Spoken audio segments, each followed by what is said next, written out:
Come and get started on a new mission, a new direction, a new intention. Welcome to 5.8G Alive at Connections 50 Plus. I am Terry-Ann Joseph Brathwaite. And I am Jennifer Gibbons Joseph, catering to all your prospects in the third act of life. Economic well-being, social gratification, personal fulfillment. Join us on Wednesday at 6 p.m. on Connections 50 Plus Facebook page, YouTube channel, and on Gael the Caribbean.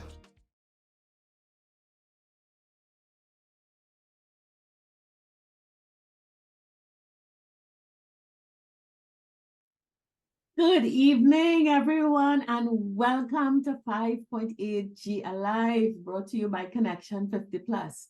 I am Terry-Ann Joseph Brathwaite, one of the co-creators of Connections 50 Plus. With me always. Hi, good evening, everyone. And I am Jennifer Gibbons Joseph, the other co-creator of Connections 50 Plus. Welcome, welcome, welcome. Yes, Jennifer. October has started. The last quarter of the year has started. We just have 3 months before 2023 ends. What is going on with Father Time?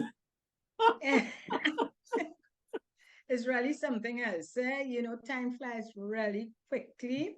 And that's why we always have to, have a plan. Because if we don't have that plan, Terry, and things will just go haywire. Right? And some people's plan is that. Some people have a plan to go haywire. But how was your last week? What interesting things happened? Say quiet, winding down after our hectic road trip. I didn't do much. I didn't do much. But I always enjoy every day. I try to. No matter what.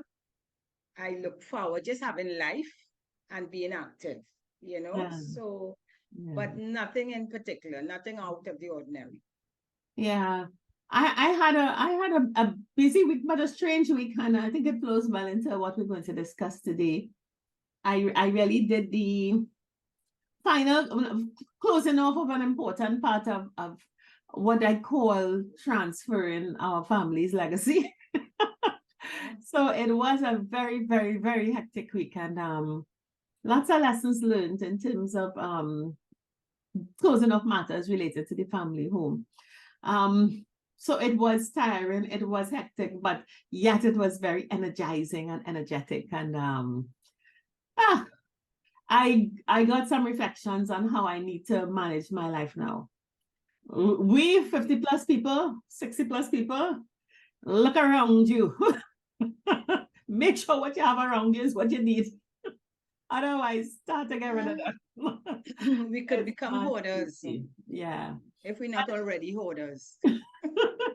Well, I think for some, it might be an unfair, let's not use the word hoarders, because as you go along in life, you accumulate. Different stages of your life require different things. And if you acquire items that are durable and last, you don't just let them go because you've got to improve. Or when children come, you might have to add on dining set, wares, pots, pans, and then as they change, new appliances come in and stuff like that. And all of a sudden, your home gets. And then if we are fortunate enough to start with a house that has space, and it's easy to fit things in to fill the available space, we could end up in a little bit of... Because I think differently and I don't like clutter. As I bring in, I tend to move out things. Yeah. But, it's a matter of what you consider important enough to keep. And I understand they have certain, emotional attachment to things, so it varies. Yeah. So I have a joke. My father had a box with about, I swear to God, it's about nearly 100 plaques. Plaques and award frames, because he was a sales executive like yourself with Guardian Life, and he was very good. So he had lots and lots of agents of the month, agents of the quarter, agents of the year in his branch, and then he had awards, and every single time they had an award, they gave him a plaque, and all these plaques ended up in this big box. And I'm looking at this box of plaques, framed plaques, that kind of hard plastic kind of plaque trophies. I'm looking at all of them and saying, but this needs to be thrown away. And he's telling me, but those are my achievements. And I'm saying, choose one. It's very difficult to let go, because it meant so much to you. It's part of that era, that time of your life. Yeah. But, you know, and they he did a smart thing. He told me to decide. That's the best decision he ever made. But easy to because decide. You didn't have the attachment, so it's easy for you to let them go. Yeah. Yeah. But anyway, Jennifer, last Sunday, the 1st of October was an important day. It was the UN celebrating our people, International Day of Older Persons. You know, some of us have a problem with saying that we're older, but yes, we're older than everybody who's under 50. So we are older. They didn't say old persons. And older persons. Yeah, you know, and I think we can get into our discussion of our tribe by looking more at this and having a discussion. So let's flip over to our tribe once more, and let's talk about this UN Day of the Older Person.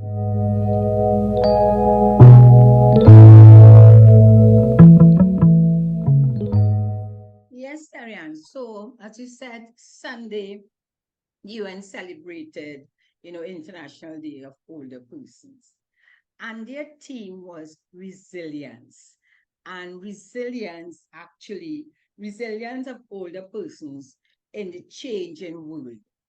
And I thought, resilience, when you look at resilience, a lot of the aspects of it, and there are different, pillars. And researching, I just thought to look up this. We know what resilience is, but in the context of celebrating International Day for Older Persons, I felt it would be nice, Terry-Ann, if we chat about the pillars, because when you look at it, it's what actually we are all about. It's really in line with Connections 50 Plus and what we do. Looking at the different pillars, you realize that it hits home. It hits home. And I really like to chat about things that makes a difference in our lives as we grow older. So with that said, let's start by looking at the pillars. And one of the pillars, if I may start, they talk about self-awareness. And that is what we say. When in many workshops starts with asking the participants to say, who am I? In terms of, do you know really who you are? And I must admit, over the years, we do change. We do change. They spoke about resilience in a changing world. But we at this stage, in the 50 plus stage, me at 70, man, I have changed. I am very well aware of my changes. Actually, I was speaking with someone recently dealing with a situation, and I am saying, in my, we like to say in my days, I say in my days, I wouldn't shut up, in my days, I felt I must give my opinion. I must say this because I have to prove, one, I'm stupid, I'm an intelligent person, and etc., etc. And I have recognized over the years, no, listen, understand what the other person has to say. And when you do respond, don't respond in that assertive or aggressive way. to create chaos or to create confusion, right? So for me, self-awareness also means we have to be aware of our personalities.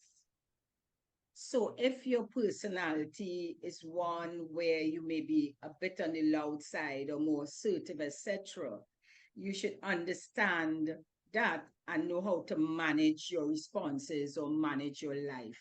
And I find too, let me talk about me as I get older, I really don't have the energy to get into argument. It's not worth it. You know, your years of experience tell you, hey, you have to say simmer down. Just simmer down a bit. You don't have to respond to everything. You don't have to keep fighting it. You should be able to control yourself because you say your go-to, my go-to is to respond in a certain way. So I have to change that and say, okay, change my language, change how I react, because what do I want at this stage? I really want a nice, peaceful life.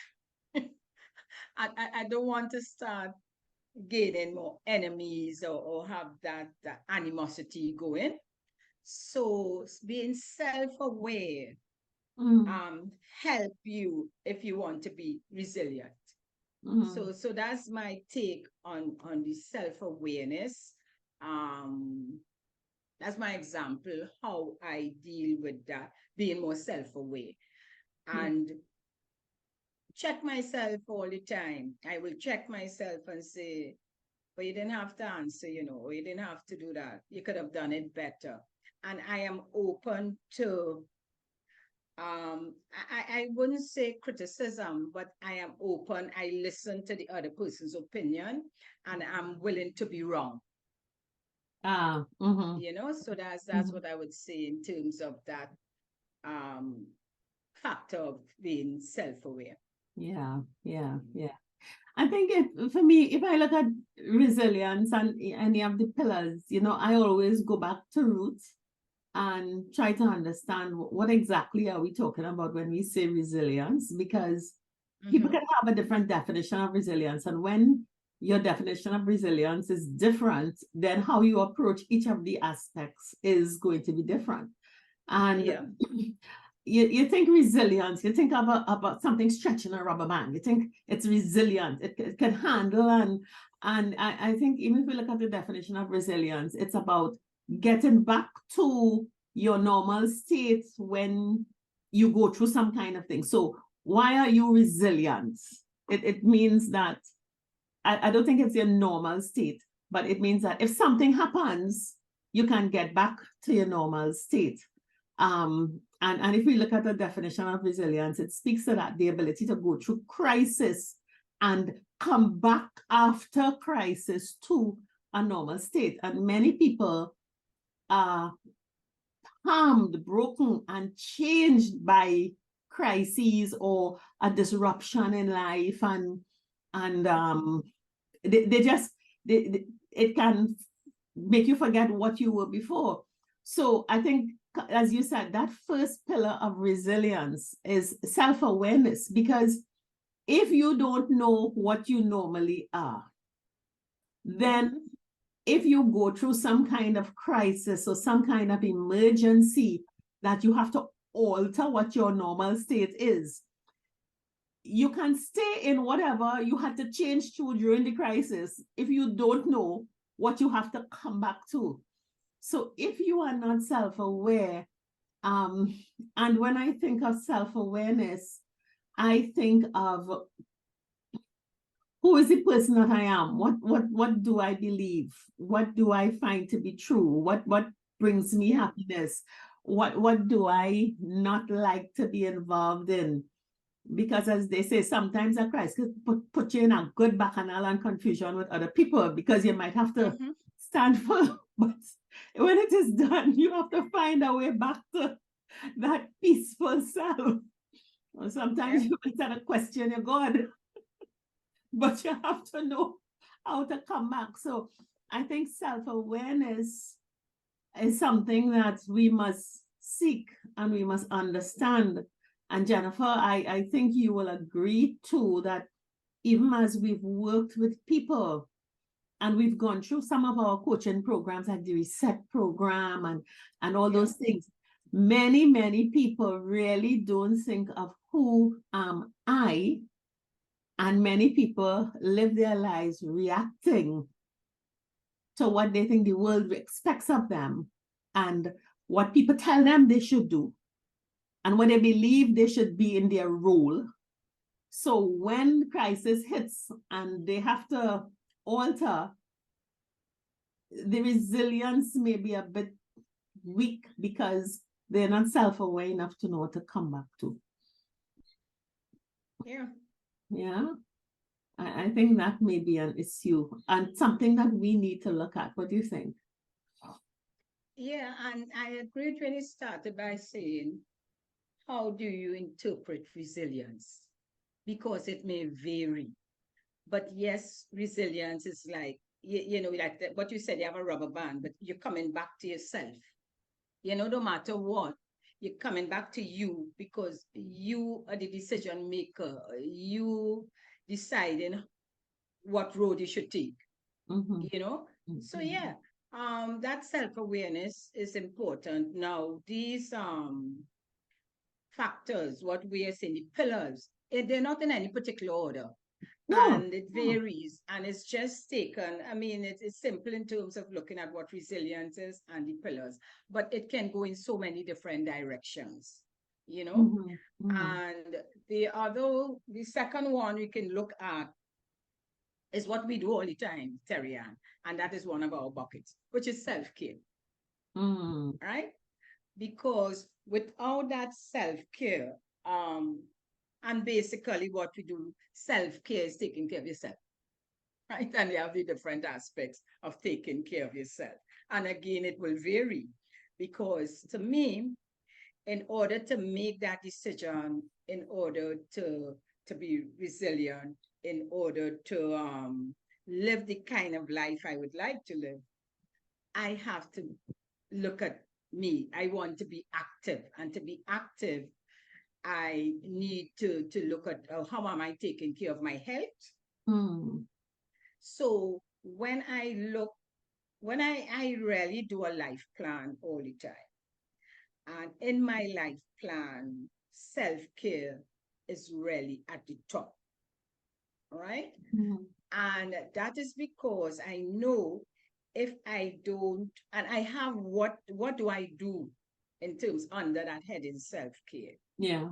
And one of the main aspects is to be active and look at not just my diet, but look at exercise. And exercise to me doesn't mean going to the gym and doing any strenuous type exercise, because again, we aging. So in the early days, I could run up Chancellor and run back down. Now I might be able to make the top of Chancellor. But I'm aware I have to be active and look for the activities that I'm comfortable with and still keep me healthy. I'm aware I'm hypertensive, so I have to do the things that could maintain my normal pressure, and be aware, we're going back to the awareness, be aware of what will trigger off, cause the pressure to go up, etc. So, and self-care means so many different things. We can go into all different directions. But for me, I know the different aspects of my life that I should daily is be conscious of and daily pay attention to. Because with self-care, I add in what triggers stress. And what I need to do to release that stress. Remember, Terry, and we spoke about knowing in terms of awareness, knowing the type of personality, etc. So if for me, I'm aware that being anxious in situations would increase my pressure and have me, down, I have to manage that. So in self-care for me, when I think of self-care, I think of us looking at the things we have to do to keep us in that state of health or state of mind that we can enjoy the quality life we want to enjoy. Let me just sum it up like that. Yeah.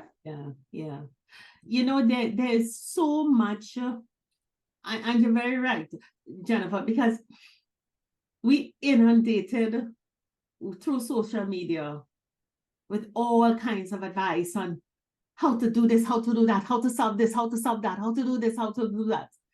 And, you know, let's go back.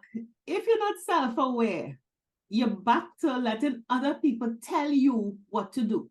So this gym is the best gym. This diet is the best diet. This way to meditate or pray or deal with your spiritual being is the best way. And you're taking in other people's recommendations, even though while you're in the midst of it, you yourself, your body telling you, I don't like this. Would you please stop? How many of us pay for programs, go in the gym, the instructor shouting, jump, skip, run, hop, do 10 more crunches, and you're hating the person because you don't like this. Your body is telling you on a conscious level, you're hurting me. Yeah. And I think, you know, last week I mentioned the blue zones about longevity and the fundamentals of kids. It's, you know, like, what are you eating? What is good for you? Take a look at what you are eating. Take care of your body, what you're putting into your mouth and causing yourself to be nourished. How are you treating your body? Sleeping, are you resting enough? Some of us, a lot of the stress is just because we're going on 4 hours and 3 hours sleep and we think that is fine. Yeah. And then when we get to the doctor, how much years later, we've all kind of things happen to us. But I was good, but we don't know how critical sleep is in terms of the body repairing itself and getting, and if you do not sleep properly, no exercise in the world can help you, no meditation, no set of retreats or anything can help you, because your body, this corpus that you have, is not in a position to do what you asking it to do. And then we think it's your legs are so critical to carrying you, and if you remove your legs regularly, you get all your health systems, your circulatory systems, your lymphatic system with all your hormones, your nervous system, all of them will get exercise and work. So natural movement of your arms and your legs will carry you a long way, and natural movement doesn't necessarily involve jumping up and down in the gym. So, you know, you're so right. Self-care really, really comes down to those 3 pillars. And I would just add, again, something that we think about. You don't live in a bubble. You live with people. So what are your relationships with people like? Do you have a community that you can join in and share life with? And that in itself will take you to really important mental and emotional balance. So we really, really need to, you come again, the self-awareness and the self-care. And we have the experience to think through, what do I need? What makes me happy? And to know whether we're responding to something external, imposing it on ourselves, or whether we're listening to ourselves, Sometimes I feel so out of sorts. Go and sleep. Just go and sleep. And do you know, Tarian, if I get up in the morning and even if I had plans to go somewhere and I am not feeling it, I don't go. Yeah. And let me tell you, before I reach this stage in life, don't care if I plan to go somewhere, even if I get up not feeling too good, I am still going. And that puts stress on your body. That stresses your body. Yeah. And I think that comes from, when you're in the workplace, you're working, you get up, you may not be feeling good, but unless you're very critically ill, you're still getting up and go.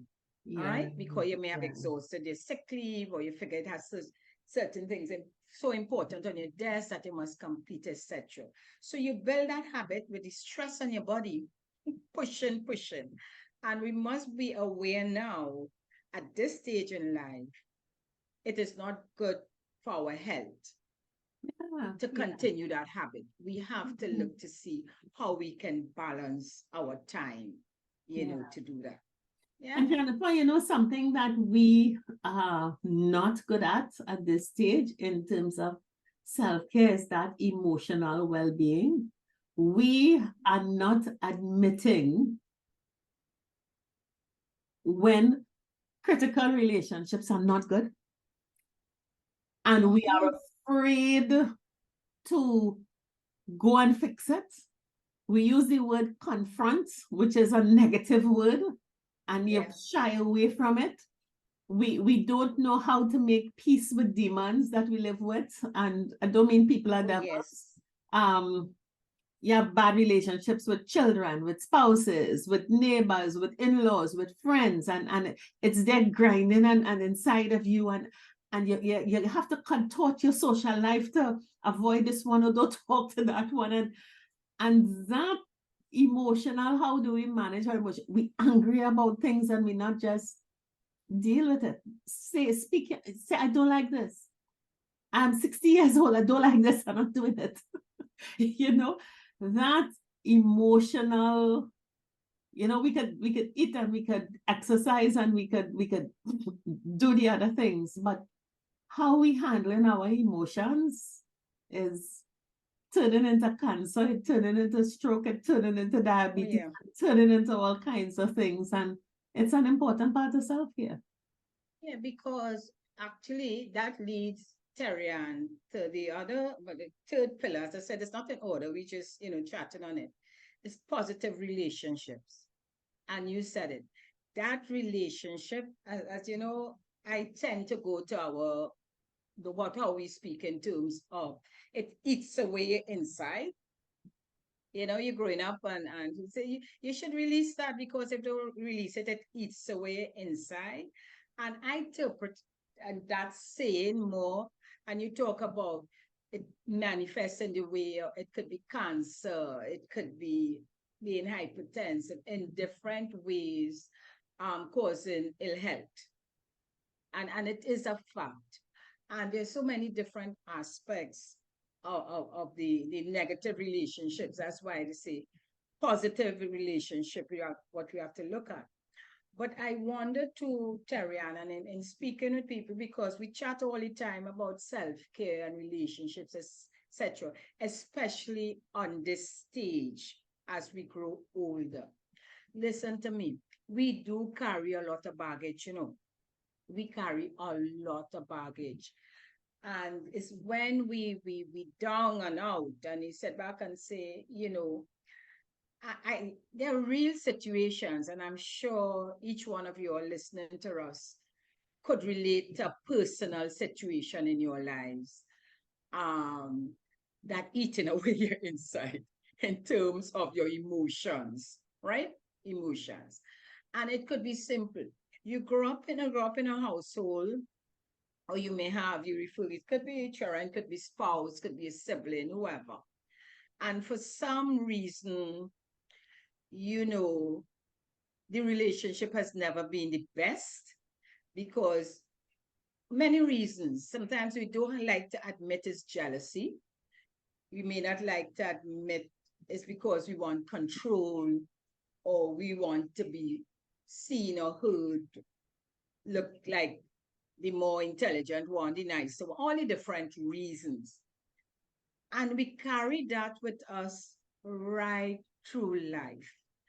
And when we chat with clients and they say they're grieving because of certain situations, and you hear about all the regrets, I should have this, and I should have, and I should have, and I should have.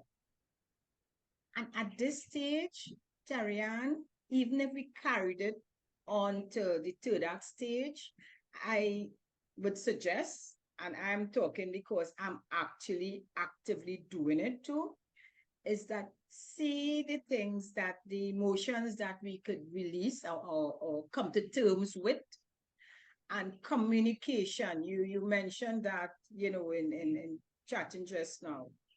Communication is key, Terry-Ann, because there's so much misunderstanding in relationships, right? Mhm. I read recently was a situation, a marital situation. And I'm not judging. I'm not a marital counselor, coach, or anything. I'm dealing with communication and relationship. And they were just referring to how men handle situation as against the woman. And it was a light reference being made. And it's because the wife was complaining that, her husband don't tell her how good she looking, how good the food tastes, and complimenting her on things, or show appreciation for what she think that all the hard work she was doing. And she, openly chatting on that. And on his side, he appreciate all what is being done, but his thing is he don't need to say it. He didn't see the need to say it. And she said she had to ask him, you like the food, or you like, keep asking him. And his thing is, he fed up of her asking him thing. So that sort of lack of communication, and I'm referring here to that situation, but you could take it to in any other situation where you have that misunderstanding. And I believe at this stage, we should examine ourselves and start to admit. You have plenty examples. So look at the examples where it did end up right, or you are uncomfortable with the results.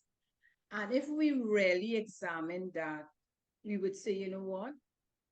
And other aspect, Terry-Ann, that goes with it, with the communication is, and maybe is our culture, in my opinion, we tend not to apologize, or when we do apologize, it doesn't come across authentic for some reason, because you're apologizing in a way, still want the person to feel like, I'm apologizing, but I'm still right, you're wrong. So I think we should look at how we say sorry, and really check ourselves in terms of how we're moving on, because I have seen it, I'm experiencing it, is that when we get very ill or we feel we're close to death, it worries us that, oh, maybe I didn't treat this one right, maybe I didn't say this, or I should have, etc., etc. And as we grow older, I think we want to release all the excess baggage, emotional, especially emotional baggage that we have. So that's how I look at positive relationships. When we so much about relationships, Jennifer, and very early in our programs, before we got fancy on Zoom, when we just started, we had a show where we had Garth Thomas as a guest. Yes. And I think we also had Madian Mahon as a guest. And we were talking about the relationships. In this case, it was man-woman. And we were talking about our boxes and our checklist. Yes. We asked a question. You have your long list? Nice. What do you bring to the table?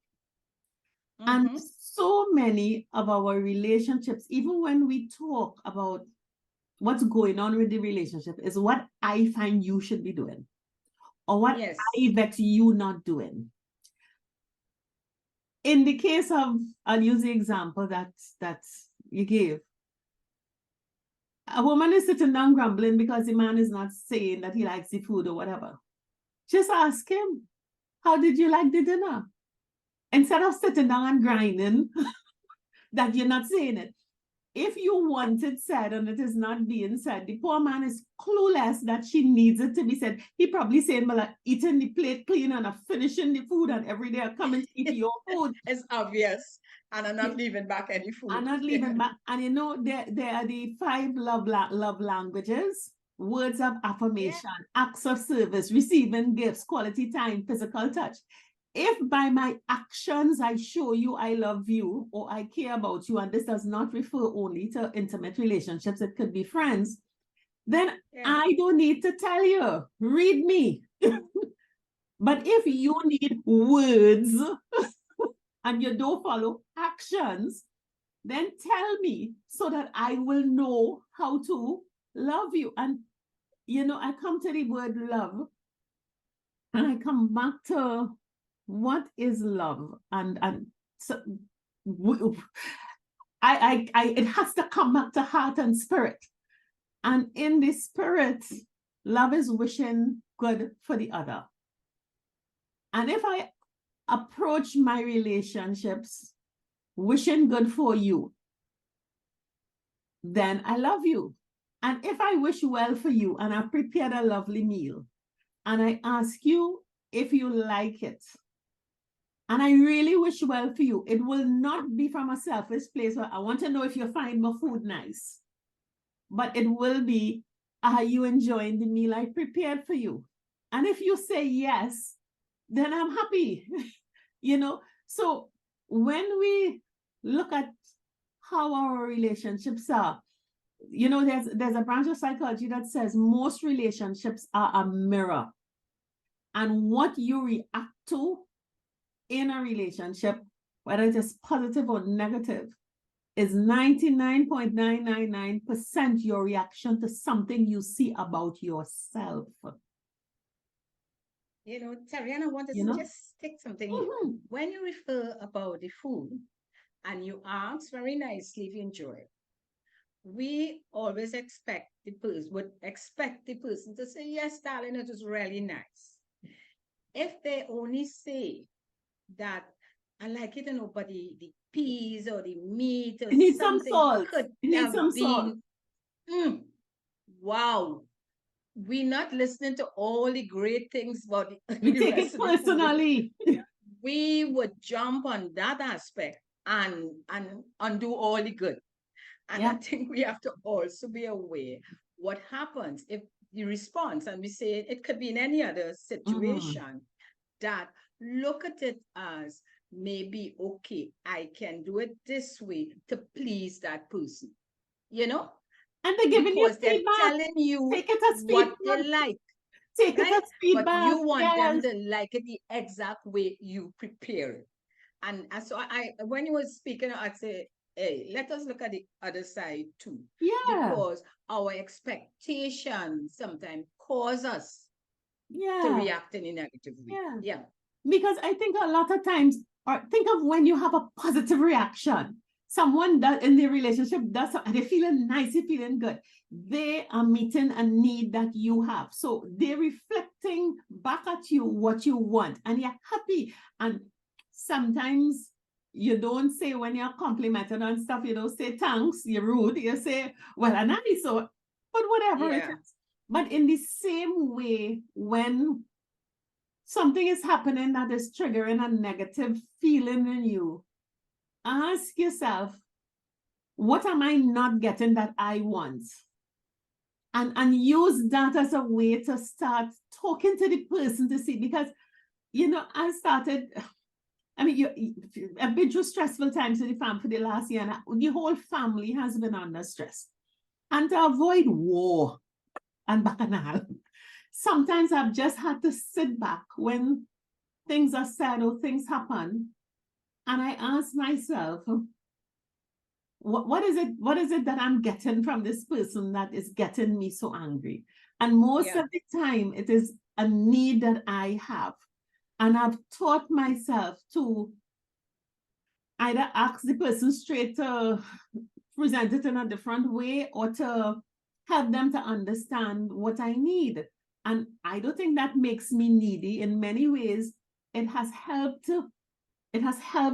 the other person to understand me better. And it has ended in apologies, and it has ended in conversations that made the whole thing better. So when we talk positive relations, we really have to be careful that we're not expecting the other person to give us what we want without saying anything. And as you said, Jennifer, assuming that how we present our love, and love means wishing good for the other. How I present that to you, Jennifer, is the way you want it. And I have to let it be the first act. I get some feedback, and then next time I do it a little better, and it gets better, and then you do something for me, I give you feedback. The feedback is, oh, how nice, thank you so much. The feedback wouldn't first be, this food needs salt. Even if it is, I just say, I'm more developed than you, let me help you along. But positive relations, feedback into self-care and self-awareness and stress. And when we talk about the older persons, as an older person myself, we tend to believe we're too old to change, or we have a right. We have a right. We reach this age, so we have a right to say what we want and how we want to say it. And whoever they should understand this is where we are. That is something we need to also examine, using age as the excuse for not allowing other persons to have their say, or admitting that we could also be wrong. We could have many, many years of experience, but it don't have to be positive experiences. So yeah. And Jennifer, you know that behavior, that kind of behavior, and let's admit it. You sit down and wait till you're old, and you're stiff and hard in your way, according to the Bible, stiff-necked people. You're inflexible. And now you're wreaking out justice on all those who you couldn't, you're doing for you what I couldn't do before. And all that happening is you're alienating children, you're alienating grandchildren, you're alienating colleagues. And when everybody's alienated, what happens to you? You sit by yourself alone somewhere with your righteousness and no good relationships around you. It's all reflecting regret. It was done to me. Now it's my turn to do it to you. And you just end up a mean old person. That is such a popular saying. When you talk to somebody who is 2023, nearly 2024. That's good for them. That's good for them. They used to do me so and so, or they did somebody else that. They deserve it. That is such an old-time bad approach to life. We're coming into 2024. Stop it. No positive relations. You know, we have a lot to look, and I really like the topic of resilience, which is in the midst of all the adversity and all that, you must look for a way to bounce back and bounce back in the positive way. And positive relations help you to bounce back, because if you don't have them, when you're in stress, you go and sit down by your friend and they help you to reinforce. It's so important. You go and eat some nice food, you listen to some nice music, you pray, you do something, take care of yourself, you bounce back. How we bounce back. Yeah, look for that way, that positive way to bounce back. Yeah. One of the other factors, and you're just talking about the fourth factor that is about, you know, your purpose or your attitude, and which just leads from what you just said, Terry-Ann. What is your purpose? What you really want to achieve at the end of it all? And when you talk to there's the older persons, when you talk to us, the 5.8G tribe, and you ask what you really want out of life, and they come back with the same thing. You want a peace, you want happiness, you want to go out and enjoy life with friends, you want to have your family around. If that is your purpose, really, Terry-Ann, we need to examine our attitude, which follows all the other factors that we just spoke about. They intertwine, you know? And attitude is And we mentioned it just now, actually, with the attitude. You know, they did me that. You know what trouble I went through as a child, what it didn't do to me, all these things, you always back in time. But we tend not to go back in time, reflecting on all the positives, all the time we enjoy life, the great friendships and all that. For some reason, I don't know if just old age, when we go back, it's always the negative. Who did us this? What we could have achieved and we didn't achieve? Who put pressure on us? The children, when we thought they would have done so, is because the children didn't do that. All are just a slew of negative things that come to us, right? But if we focus on our purpose and how we really want to live life, we have to forget all those the negative, all the things that cause us pain and focus on the things that made us really happy so we can focus on those things that will make us happy. And we speak about this over and over, Tarian, but it's great to repeat it, especially on the different teams. It just shows that it can vary. Yeah. Bottom line is, what's your purpose? What quality of life would you like to live?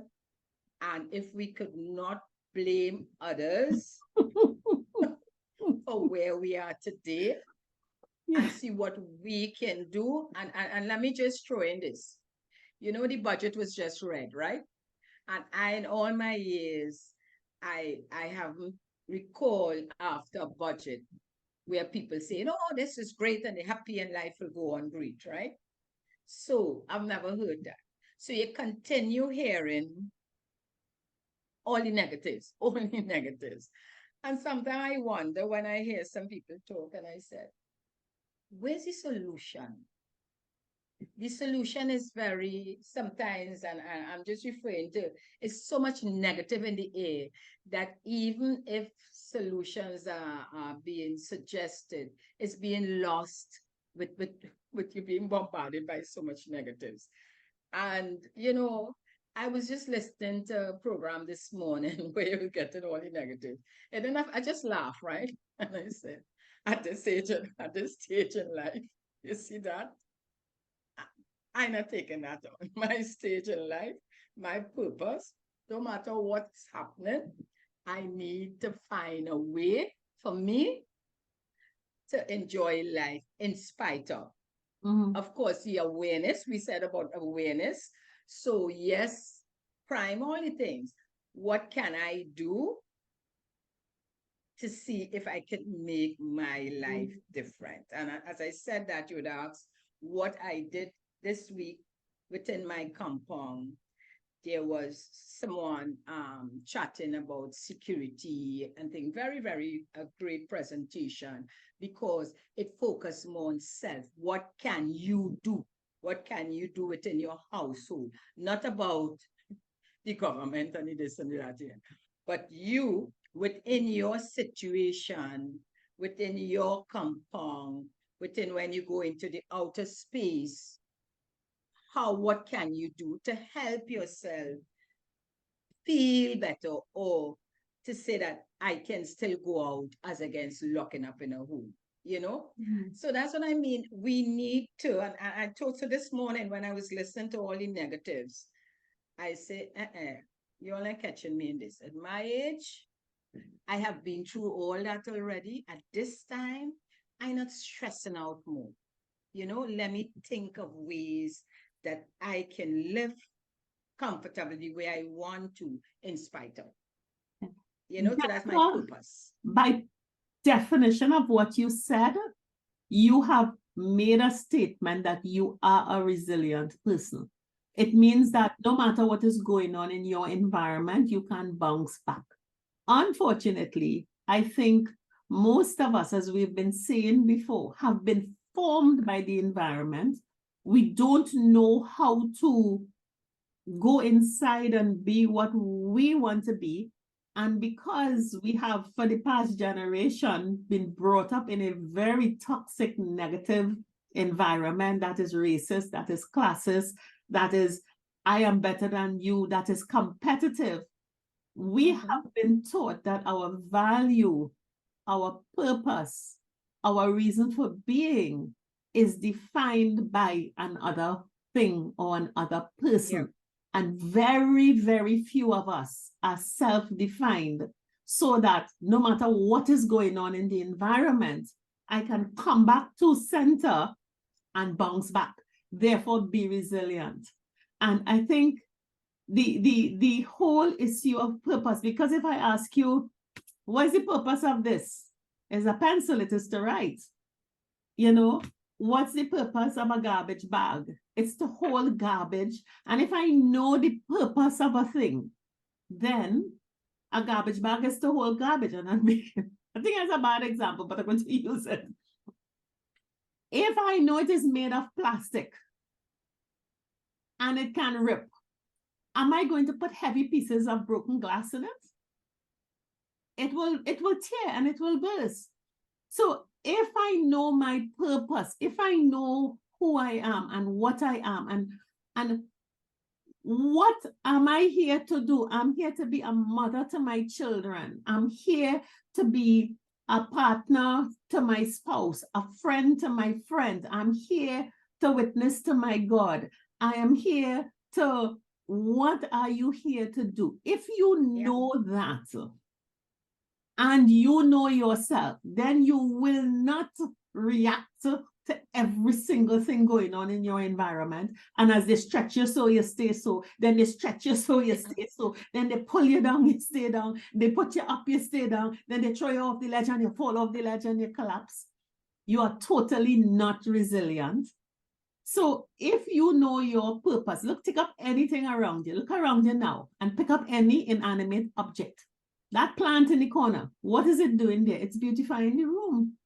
It's a plant that freshens the air. It's helping the air stay oxygenated. I know what it's there for. If I start to put something in the room, doesn't change the plant.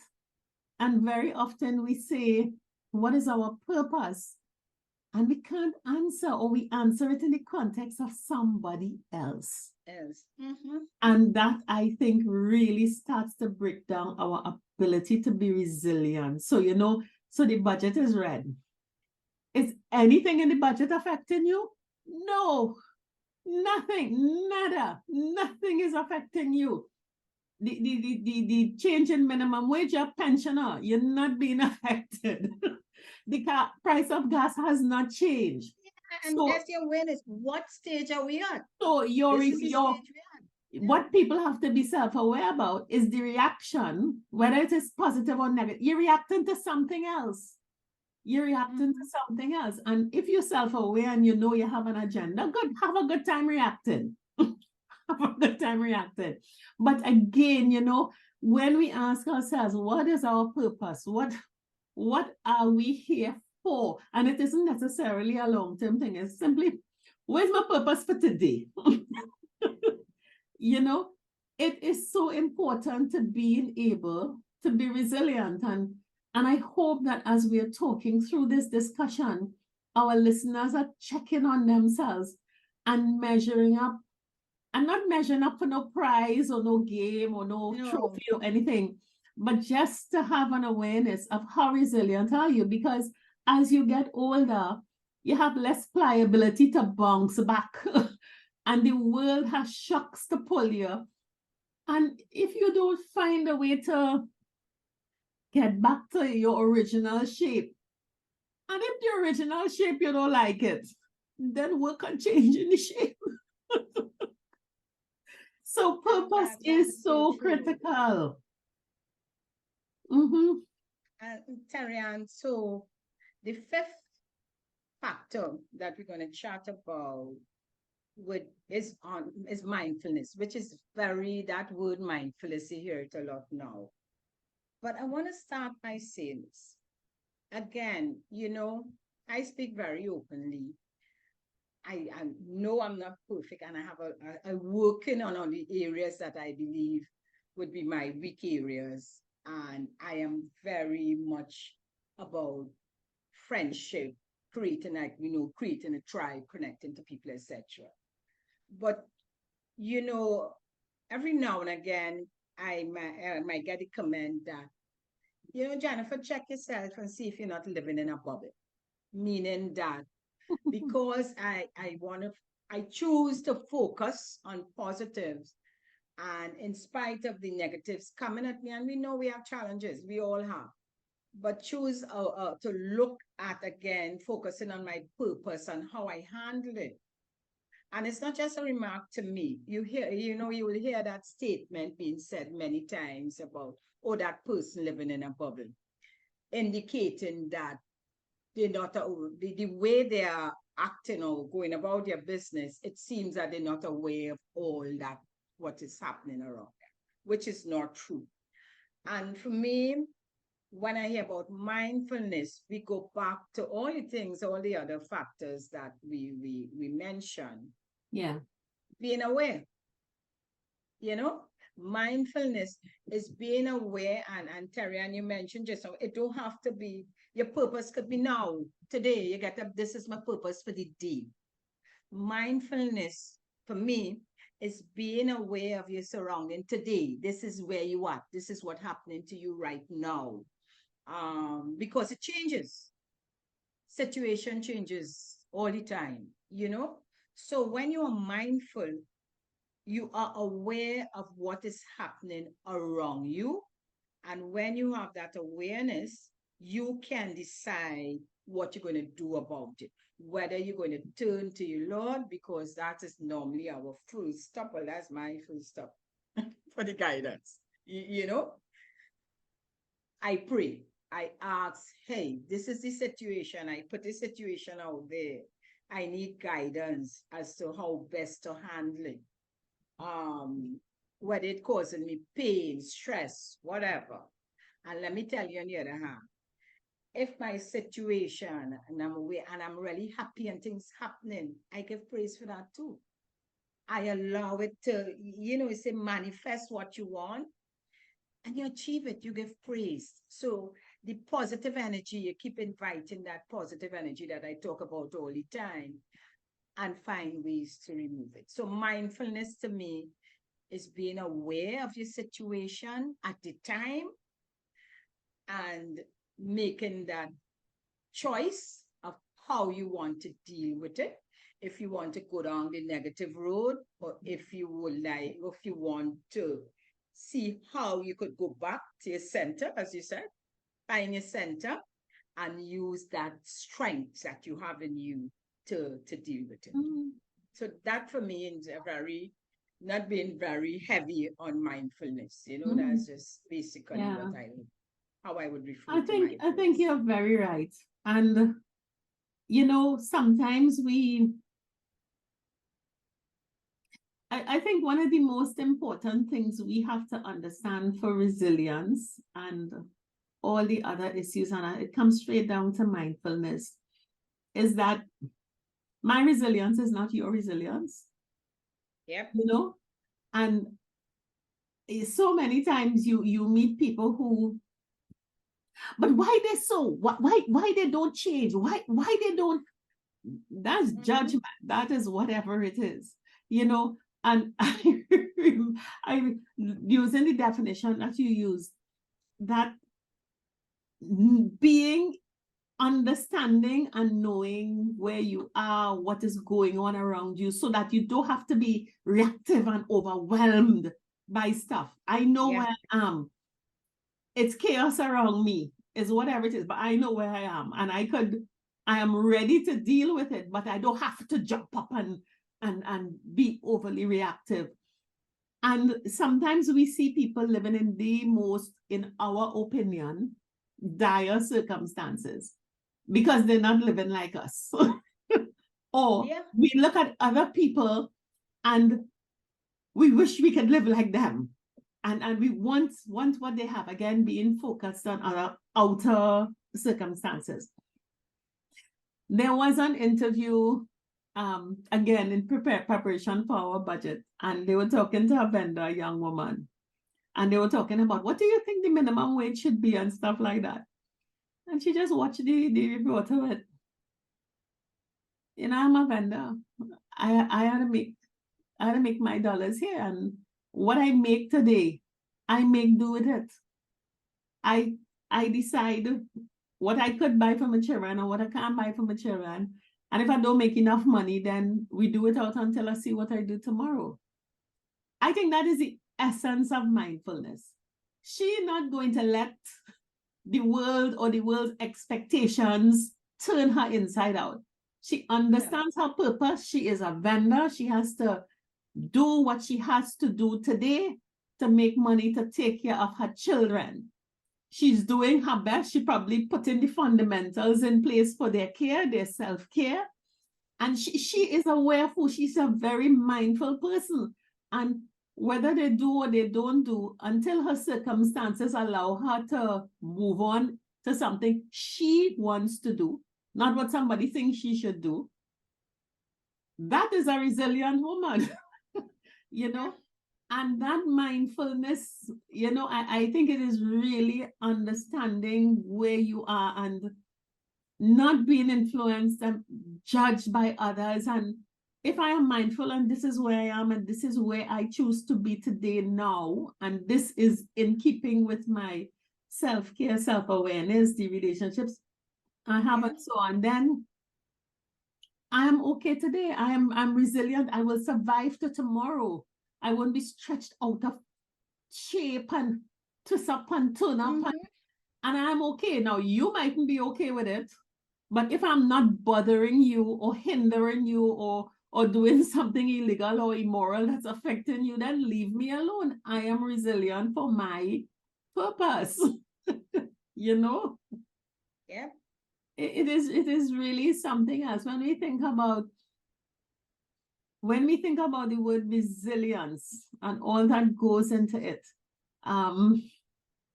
we really need to understand it. And I think going on to the next stage, and for a lot of us, Jennifer, I think because we don't think of our now and of our, not even the future of our now, if we keep looking backwards to where we were, stretching yourself out of shape for your context. Listen to me.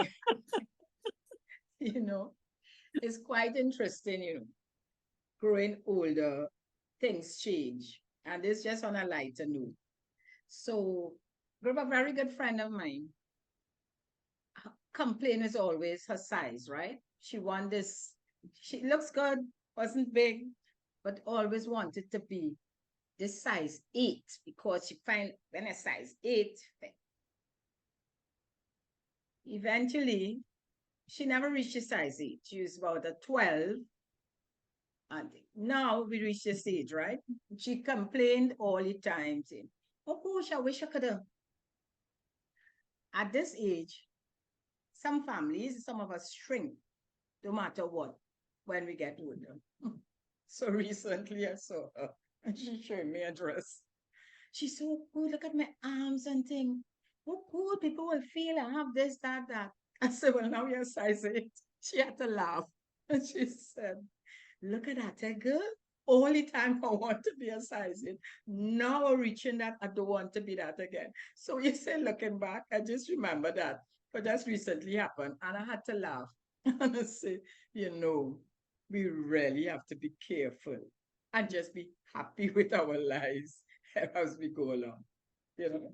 You know what I think, and as we close the discussion, I think of the things that the kind of persons I like to be around and that make me really happy.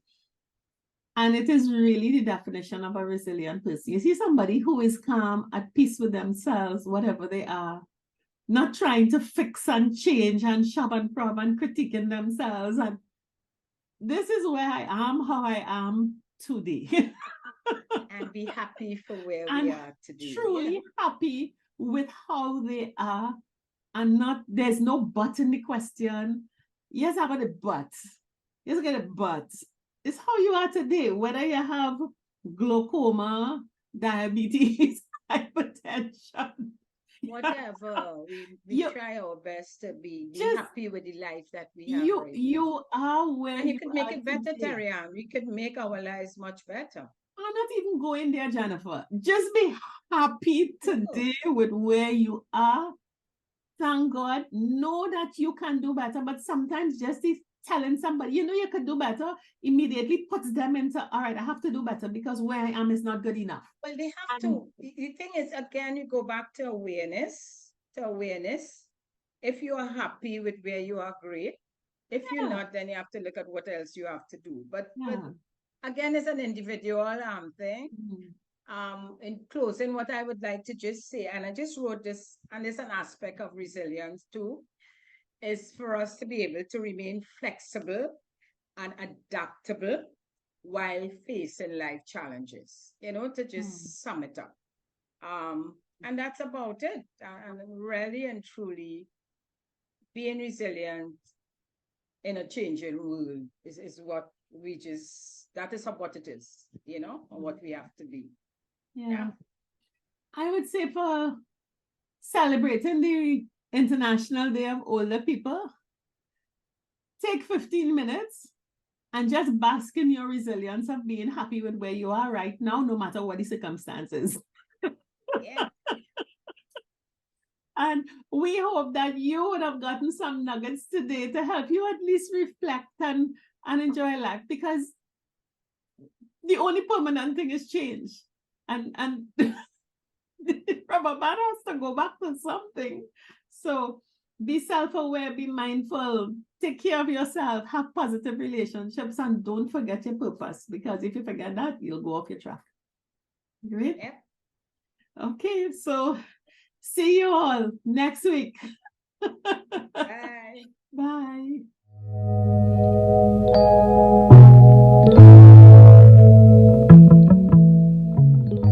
Plus Tribe, and follow us from Trinidad and Tobago and the Caribbean.